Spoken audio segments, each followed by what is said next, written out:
SEO, search engine optimization, helps your website appear in search results when people look for services like yours. With Hocoos, optimizing your website is simple. Step 1. Find the SEO settings. Head over to the marketing section in your Hocoos dashboard. You'll see the SEO subsection right here.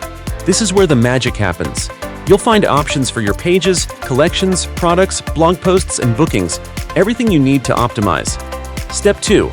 Manage your SEO settings. Click on the section you want to optimize and select Manage. This opens up your SEO settings where you'll see fields for keywords, meta titles, and descriptions. Step 3.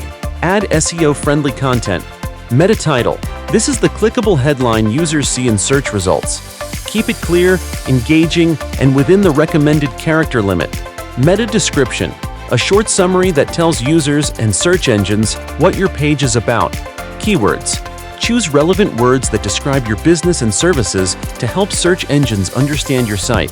Step 4. Save and repeat. Once you've added your SEO details, hit Save and move on to the next page or section.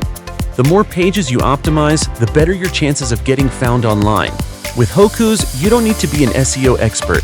Just follow these simple steps and your website will be ready to rank higher and attract more visitors. Take a few minutes to optimize your pages and watch your business grow. You've got this.